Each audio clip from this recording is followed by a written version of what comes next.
I think when we rolled up on that BLM, that particular BLM near Zion, I was grateful that Kayley was listening to her intuition, but I may have been okay and just set up tent for one night and just kind of push through it. But, I wanted to make sure that we're listening to both intuitions.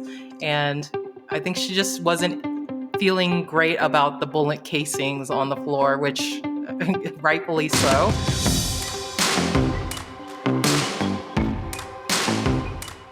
What do you do when you come out as LGBTQ and love the outdoors? What do you do when you see the outdoor space ruled by older white cis men and desire a diverse community of outdoor lovers? Accept it, change it, create it. I am Justin Yoder, and this is LGBT Outdoors. What's up, everyone? I'm Justin, your host for LGBT Outdoors, and today I am joined again by two great co-hosts. Aww. My husband, Patrick Thompson. Hey. And JC Rienton out in Colorado. Hey, everyone. What's going on, guys? Oh, stuff and things. So descriptive. It makes our life sound so exciting. It is. Well, I've been battling the COVID this last week, and I got I'm sorry to hear that. Thank you. I got my negative test on Thursday and feeling much better, but still a little bit more wonky in the brain than I normally am. And so it's, yeah. Oh boy. So, JC laughed first. Oh my God. Let the record show. So I've been stuck at home and watching like cartoons and Golden Girls all week. So not able to get outdoors, but I hear that you have, JC. I have. We're recording this on a Sunday. So on my end, I'm just glad it's the weekend, even though we're at the tail end of it. It's 2023. Really pushing myself to be outside even more than ever, and not just to create content, but also just like to be outside, enjoy nature. Rocky Mountain National Park, and a lot of national parks during the winter don't have the reservation system, so I'm really taking advantage of that and being up there as much as I can. So I saw your videos and photos from your hike yesterday, and pretty jealous, but I'm not sure how far it was, and it looked pretty cold. So I don't know what level of jealousy I am at, really. But how far of a hike was it, and how cold was it? I think by the end of it, we logged like 9.5 miles, so like just under 10 miles. Yep. So you already killed me. But I mean, thank God the views are amazing, because like you really, it was a struggle at some parts. Like some parts did get steep, especially getting close to the top where Sky Pond is. I was almost like pretty much like crawling. I was like on all fours because it was just so steep. Like you can't just like stand on it. And then some parts in the summertime, you'd actually be like climbing next to a waterfall.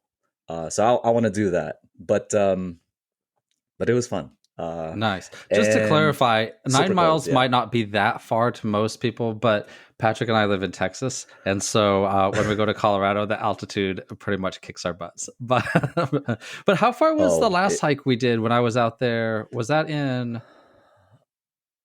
That was by Rogers Pass.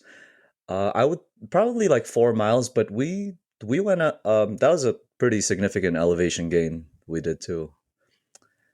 I thought is it 4 miles in though, or 4 miles in and out? 4 miles in, and oh no, the whole thing was 4 miles. But again, we were doing like switchbacks.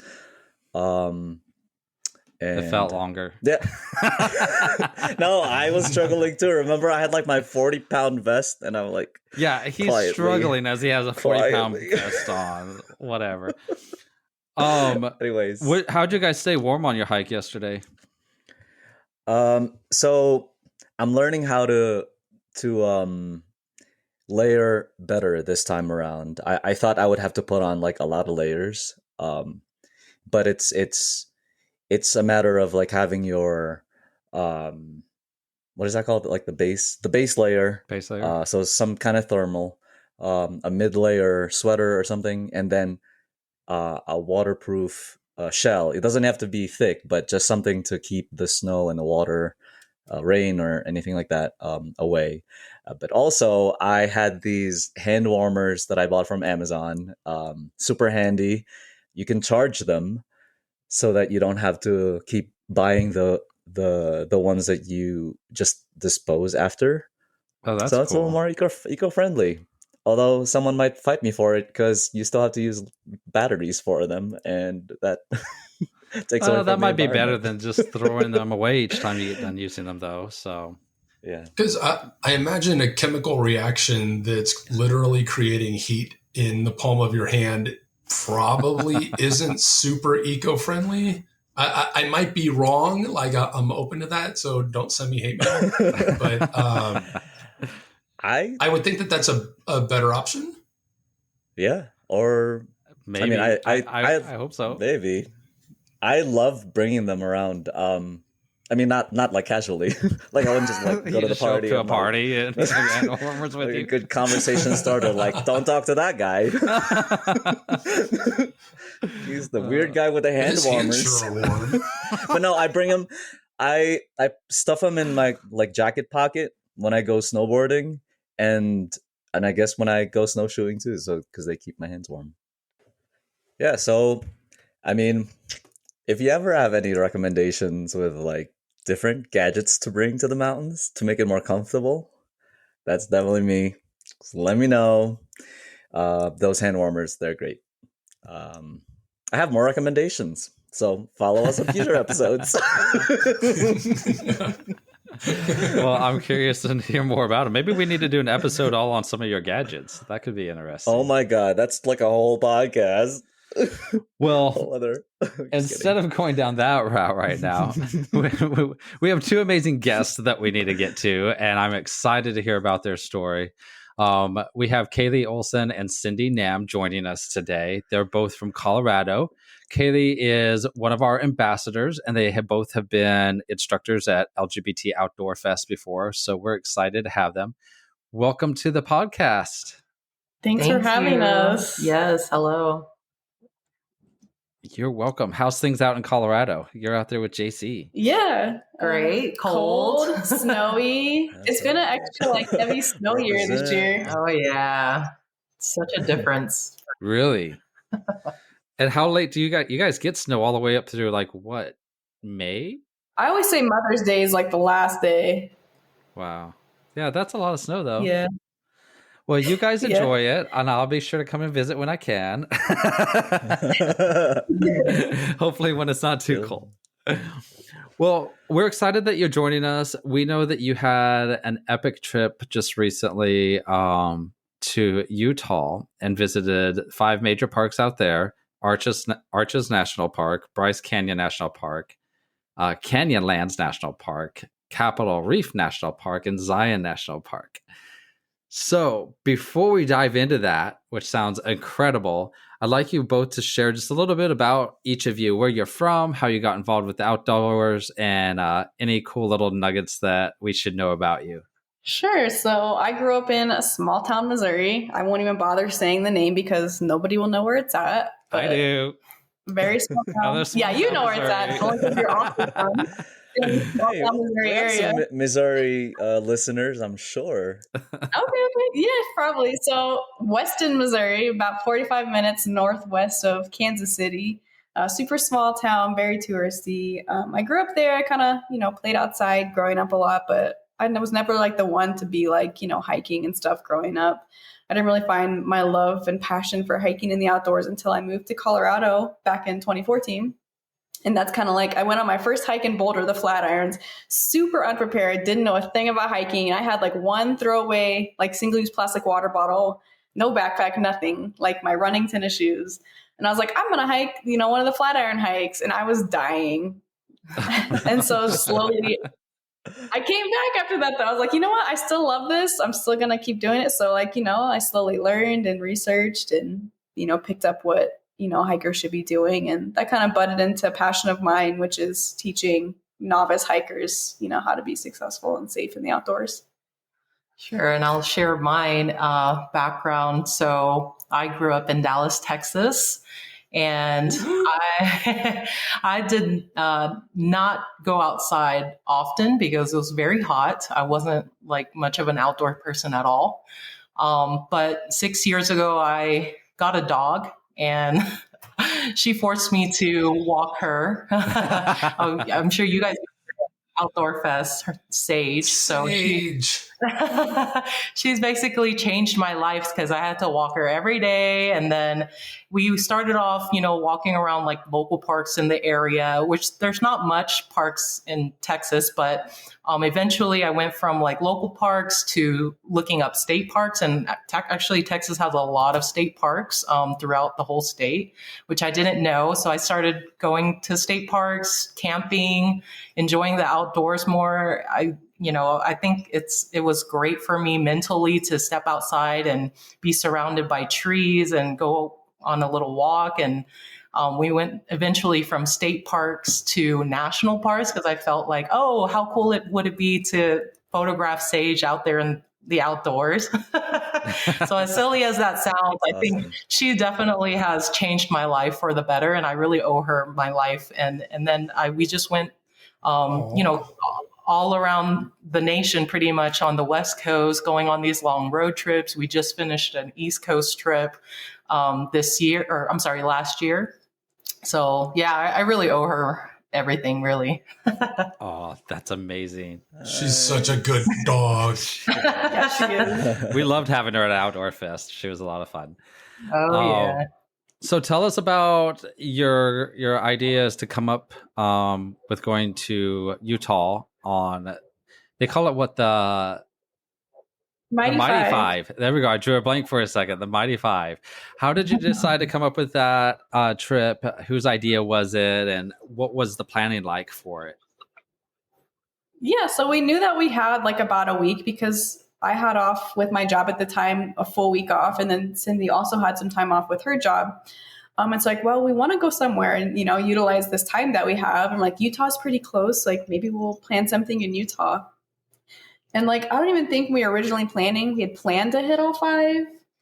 Yeah, I definitely, I've been to 4 out of the 5 last year or the year before. But I asked Kayley, hey, have you ever been to Utah? And since she's never been, I was like, okay, I need to go back to Capitol Reef. Because I think Capitol Reef is kind of, if you look on the map, it's kind of remote and a little bit out there. If you don't plan for it, it's hard to miss because it's just kind of remote in the middle of Utah. So I definitely wanted to go back and hit up Capitol Reef. And I talked to Kayley, and she was what I love about her is she's always down for an adventure. So I'm like, hey, let's, go on, hit the road. We have like 9 days off, utilize this. And now that we're in Colorado, it's neighboring states. So why not? So I think that's how we originally came up with the idea. And Cindy, she's always like the big picture planner with the road trip. She's always like thinking like, okay, this is like overall like the journey. And I'm like, here's the details. We're going to go to this hike. We're going to go like eat here. Oh, nice. So it works out really well planning wise because I love finding like the small details and she's good at like seeing the bigger picture. Absolutely. Yep. Yeah. That's really cool. Yeah, I think most people are probably really familiar with Arches, Bryce, and Zion. Capitol Reef and Canyonlands are probably ones that are a little less known. But through your process of planning, obviously you ended up getting to the point where you wanted to hit all 5. How did you start with the planning? I guess maybe this might be more for Kayley since she likes the details of it, but did you decide to camp out at each place or did you get Airbnbs? And what'd you do? Like some of the details, like if somebody's listening to this and they've never done a national parks trip and they're like, this sounds amazing, I want to do it. Like what was the planning stages like and kind of walk us through that? Yeah. So we knew that we wanted to make it like a budget friendly trip. And so we're like, well, we'll do mostly car camping because it was quite cold out, in November in Utah. So like, well, we'll car camp and maybe that'll help kind of like insulate a little bit. And so our first night, we drove Friday night I don't remember what night was We it? did leave Friday night. Okay, we left Friday night and drove through the night to get to Moab. And so it's like pitch black back there because the first night we rolled up, we're like, let's just sleep in the BLM because it's free camping, And so we pulled up. It's so dark. It's like the darkest sky. All over, tell us what BLM is. Oh, BLM is Bureau of Land Management. So it's publicly owned lands that people can, use and stay on and camp on for free.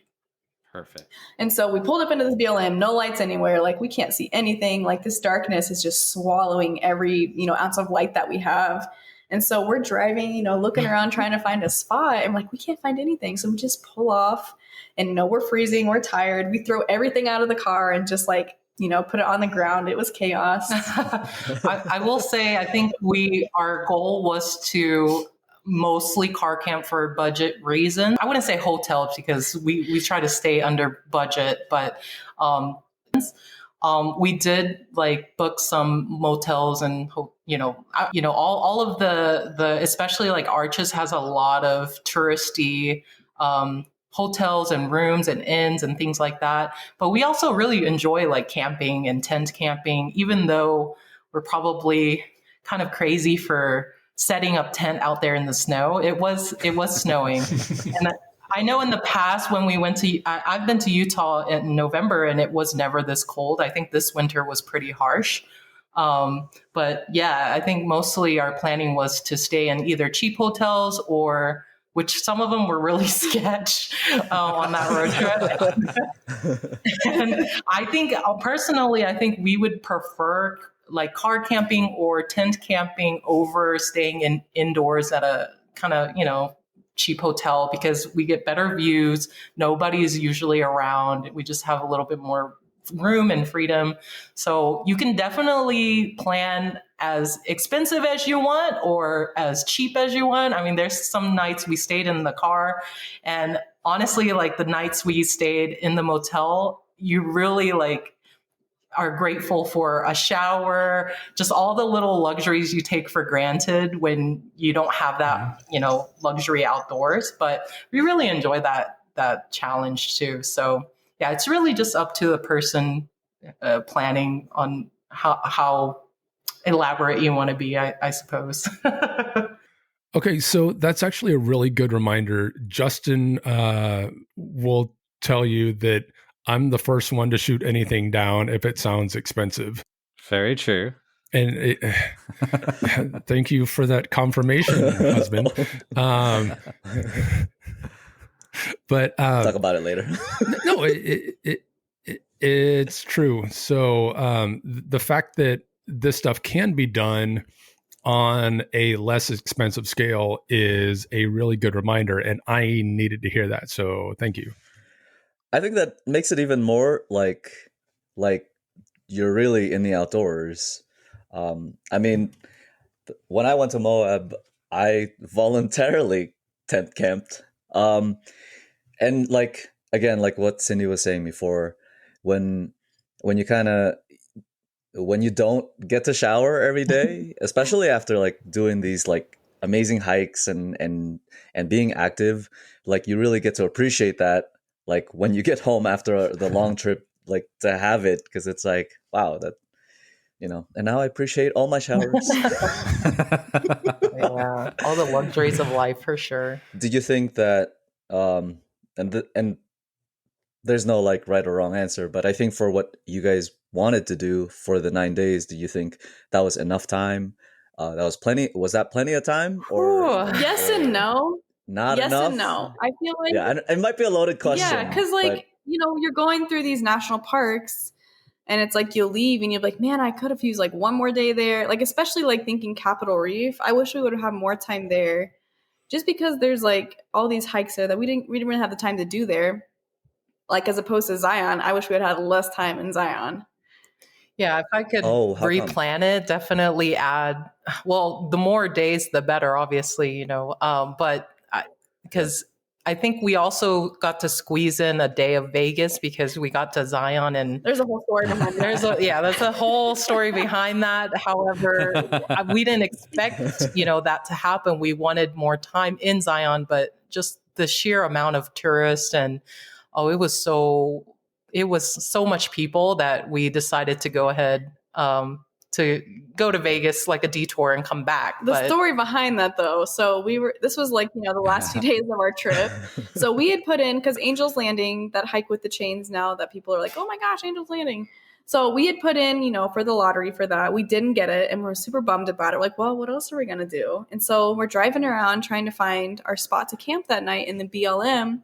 And, the sun's starting to go down. We're starting to get hungry. We cannot find a spot anywhere. Like, we've gone in all the inlets, all the channels, everything's taken by all these RVs.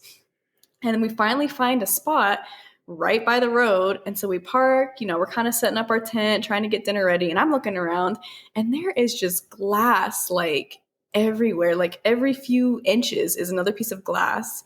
And then I'm like, okay, you know what? It's just some glass. Like, I'll just kind of pick it up so it doesn't puncture the tent. And then I start finding bullet casings. I'm just like, no.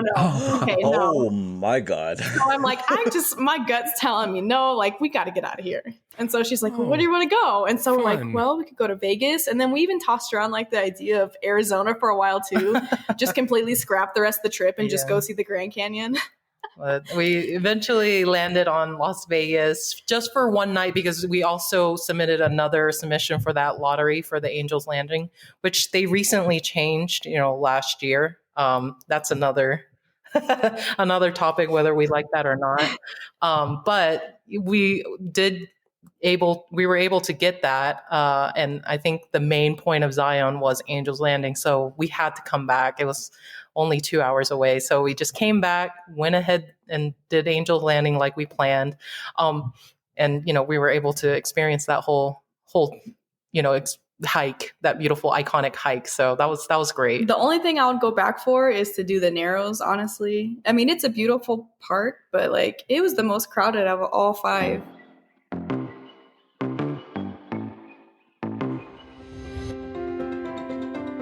Winnebago Industries is a leading U.S. manufacturer of outdoor lifestyle products. Their goal is to help their customer from glamping enthusiasts to off-road explorers embrace the outdoors through one of their recreational vehicles, powerboats, or pontoons. Winnebago Industries is proud to partner with leading industry and outdoor-oriented organizations such as us, LGBT Outdoors, who share in their desire to enable extraordinary mobile experiences for everyone. Together, we can all be great outdoors. So, a question for you. You said 2 things that I think would be great for some of our listeners that I'd like you to touch on. One was doing the lottery. So, if you could explain kind of the lottery and how that worked and the background behind it, that would be awesome. And then you also had mentioned bullet casings, which, you're 2 women out traveling. Not saying that you can't protect yourself, but for people that are listening, we don't want to scare them away from the outdoors, but we want people to be aware of their surroundings and do it safely. So can you touch on those 2 aspects of your trip? Well, I'll touch on the permit. So I know a lot of these national parks nowadays are coming out with some kind of system where you need to get a permit to hike certain hikes that are very popular. And I think Zion in the last few years have just blown up with people, on social media promoting Angel's Landing. And in 2018, when I did my first Angel's Landing hike, we didn't need a permit. We just, whoever woke up early and just went up there, experienced whatever time you could go whenever you wanted. However, I think just last year they switched it where now you need to go online through the I think it's the National Parks Recreation website and submit a form where it's like a lottery system, and it's a little ambiguous to me too on how they pick who gets a permit and who doesn't. Because if you go to Shenandoah, they have like Old Rags hike where it's first come, first serve. If you wake up at midnight at 12:01 and you submit, a permit for a hike, you get it, like first come, first serve. But with Zion, it was a little different with this lottery system. So I'm not sure what's happening. We have some strong feelings about it. We really do. And I understand why they're doing it, because they're trying to limit the amount of people on the hike at certain times, because it gets quite overcrowded. And if you're on the little, there's some parts of the hike that gets very skinny, and I could see how it would be difficult to try and navigate each other, especially, you're up, all that, the height, it's quite high. It's not the hike because they make it seem like that's the most dangerous hike in the United States, and it's not the most dangerous in terms of exposure or potential for fall or rock fall. It's dangerous because of the sheer amount of people that are trying to squeeze through these super narrow spots on this hike. Oh, wow. And often they're unexperienced hikers, and I say that just objectively, because looking at their footwear or the amount of water they had brought, the proper gear they don't have.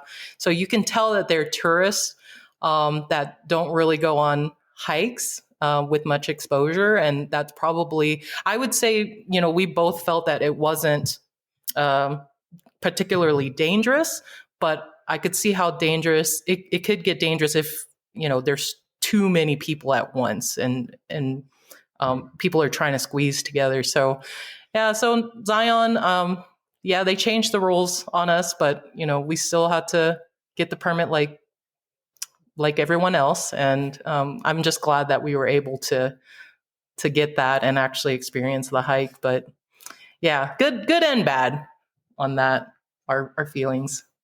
Yeah, I could see that, and probably too, a lot of, if you have too many people out there at one time, you're trampling on the plants and causing erosion maybe, and just damaging the environment as well. So I totally get it too. It can make things a little bit frustrating trying to get in and get your permit and everything, but I understand that as well.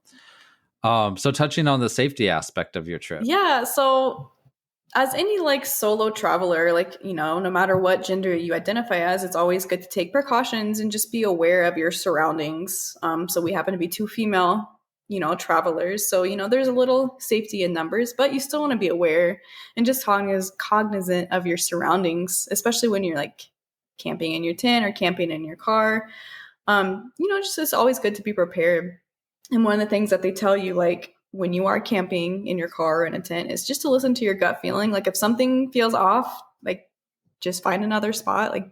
No sense in, feeling uneasy all night or, risking it. So I think when we rolled up on that particular BLM near Zion, I was okay. I guess I'm a little bit more desensitized to my surrounding like that. So I was grateful that Kayley was listening to her intuition. But I think for me, I may have been okay and just set up tent for one night and just kind of push through it. But, I wanted to make sure that we're listening to both intuitions.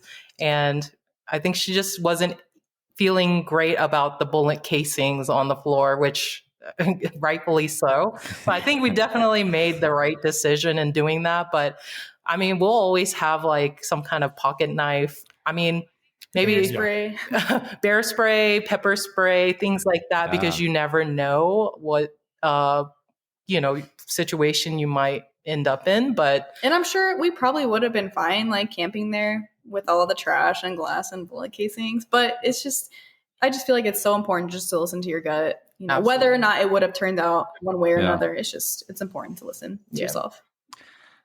It's a good plug to also say, leave no trace. So if you're going out there, pick up your trash. Don't be those people that are leaving your trash, especially broken glass. It was so dirty. Pick up your... All right, guys, pick up whoever needs to hear this. Needs bullet casings. Please pick up your bullet casings after pick you're them done. up. Come on. So rude. You know what? I think one of my pet peeves is, because I hike with my dog occasionally too. When I do, I'm even more mindful of making sure I pick up their poop trash and take it with me, because every now and then I go on these hikes and I see them leave it, and they're feet away from the parking lot. Right? I'm like, just take it with you. I think I know. But anyways, that's Like, you were like so my little close. happens, but leave no trace. Definitely. Leave no trace. So which was your favorite parks? Okay, so I have two answers to this. My first answer, my favorite park was probably Canyonlands.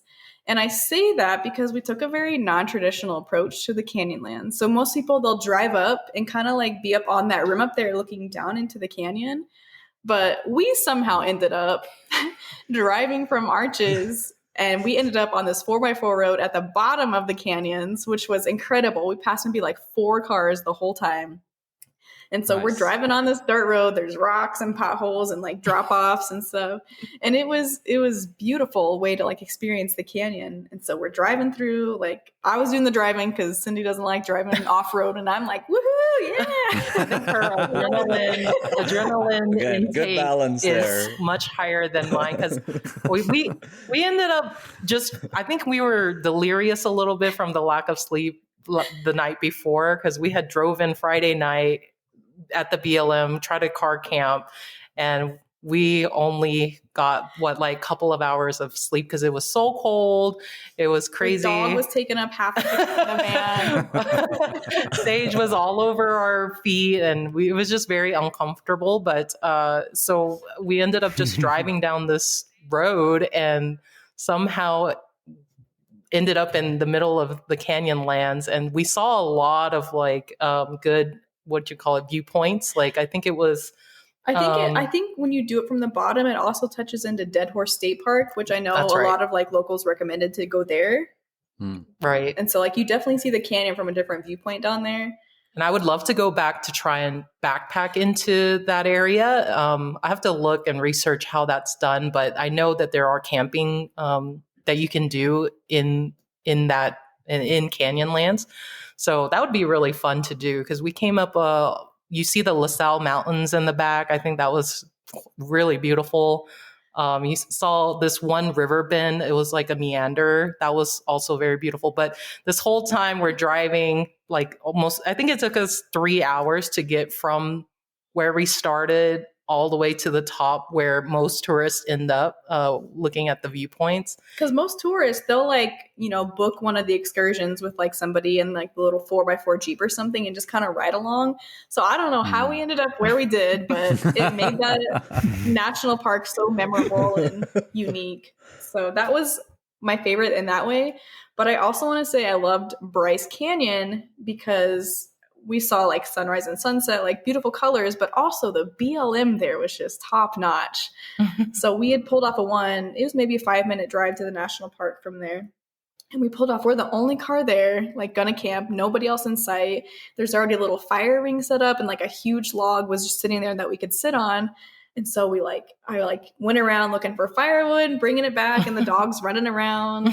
Like it was a very peaceful night, and it was a clean BLM. So I loved it there. It was beautiful. My favorite, I will still have to say, is Zion. Just the sheer magnificent beauty of the park, I think, is just greater than all of the others, and that's why it's so popular. Which is the con of it, right? But the pro is it's just so beautiful. So my favorite is still Zion, but it was quite magnificent. Like when you come out of that first tunnel and it's just like and you're like, amazing. Wow. Yeah.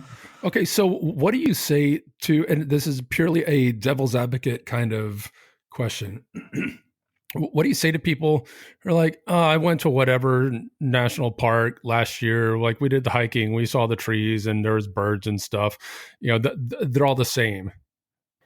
I feel like my response would be maybe you're not looking close enough at the details of each park. Like, sure, like if you look at it big picture, it really is a bunch of trees and grass and birds, But if you got to like zoom into the tiny details of all these parks. So like, even in Utah, while all these parks are similar with the rocks and the colors, like they're all also very unique as well too.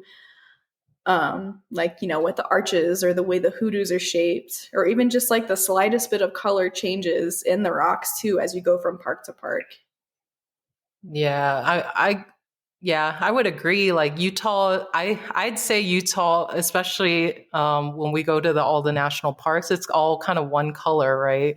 I mean, a little bit of nuances each park, but each park offers kind of their own character. Like Capitol Reef, I've thought was one of the most underrated parks of the of the Mighty Five, just because I don't think a lot of people go there. And I think all of those parks are a part of that international dark sky association, I believe, where you can see the Milky Way during a new moon.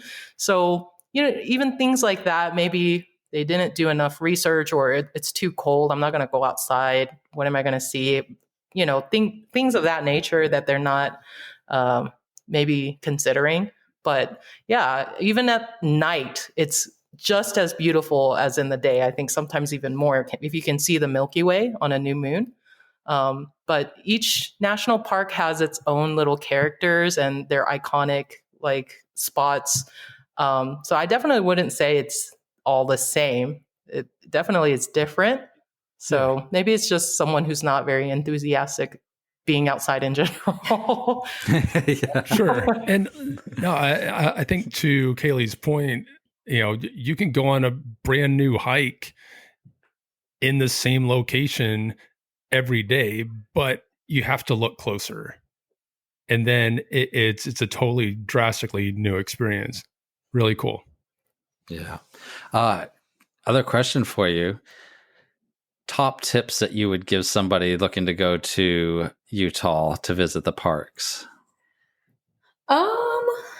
If you're just visiting the parks, I would definitely say make time to get up before sunset to catch some sunrises. So hiking in the dark to go see the sunrise on the Delicate Arch was, such a cool experience. Like seeing the way it just glowed as soon as the sun came over. Like I would definitely recommend doing that in the sun, like the sunrise. Also even going after the sun is setting, that way so you can catch the stars and the moonrise, especially during the Milky Way season when we can see it. Unfortunately, when we were in there in November, we couldn't see the Milky Way just based on the Earth's position right now. But you can still see a ton of stars. So I think just my biggest tip is you don't have to go between 9 a.m. to 4 p.m. and that be your hiking time slot. Utilize those times before and after, because number one, you're going to beat the crowds. And then number two, you're going to see some really cool colors on these formations and stuff that you won't see during 9 to 5. Yeah, I would add on to, I do this, I'm guilty of this all the time before I go to somewhere new, is I research too much about a particular hike. Let's say for Angel's Landing, I researched a lot on YouTube. And I think looking back, that kind of took away from actually getting there and experiencing it myself, because I saw what it's supposed to, or I guess what it looks like from cameras and their videos that they posted. So when I actually got there, it did look very similar to the videos, and it kind of took away from my experience. So I would say research what you need to do to get to that hike, get the permits and the national websites, but stay away from videos and photos if you can, because that can take away from your experience. Ooh, good Great angle. tips. Yeah, love that. JC or Patrick, do you have any other questions that that you have for the girls before we wrap up? I don't. It's been since quite a while since I've seen either of you at our Outdoor Fest Texas in 2022. Yeah. So it was the spring, and I became a huge fan of both of yours. So getting to hang out and see you guys and chit chat and hear about your adventures has been really cool. Thank you. Agree, but I've got to see them at least before. So I get the benefit of being their neighbors. So we get to share some adventures on the weekends. I think you guys kind of tackling the Mighty Five in November. I thought that was a really cool a cool trip, a great goal, definitely for anyone who's looking to get the most out of all those parks that Utah has to offer. Yeah, I hope to do that someday, and I kind of got to preview a little bit of that from all your guys' posts. So thank you. Yeah. Yeah, it was good. Maybe we have to look into an LGBT outdoors trip. Mhm. Yeah, that'd be fun. That would be awesome. Taking notes. Well, I know that you have some amazing pictures and videos from this trip. Where can people find out more about you and check out some of those photos? We're on Instagram Yeah. mainly. Cindy's handle is Cindy Namaste. and mine is Kayley Wanders, Wanders. Awesome. Thank you so much for joining us, and so great hearing about your story. I hope to do that trip one day. You put the bug in me, definitely. And we always hear about like the bigger parks, but it's so cool about hearing some of those that we don't hear about so much in Utah as well. So thank you so much for joining us. Thank you. Thank you. Thank you for having us. Absolutely. Thank you, everyone, for joining us today. I hope you enjoyed this episode with Kayley and Cindy. I know I did, and it put the bug in me, like I said, to get out there and check out more of our national parks as well. We do have a Patreon where we're going to have more information from Cindy and Kayley coming up in the near future. So check that out. It's just patreon.com/LGBT Outdoors. And also be sure to rate and subscribe, follow, leave reviews, all the things for this podcast if you're enjoying it. If you're not, don't worry about it. That's fine. But until next time, get out there. Thank you again for joining us this week. If you have a campfire conversation story you would like to share, please email it to us at info@lgbtoutdoors.com. Follow us on Instagram at LGBT Outdoors and join the community at facebook.com/groups/LGBT Outdoors. Become a partner by joining our Patreon, where you'll gain access to monthly bonus stories and exclusive content. For more information on today's episode, check out the show notes. For information about LGBT Outdoors, LGBT Outdoor Fest, local chapters, or to sign up for our newsletter, visit lgbtoutdoors.com. And if you're enjoying the show, please rate, review, and follow wherever you listen to podcasts.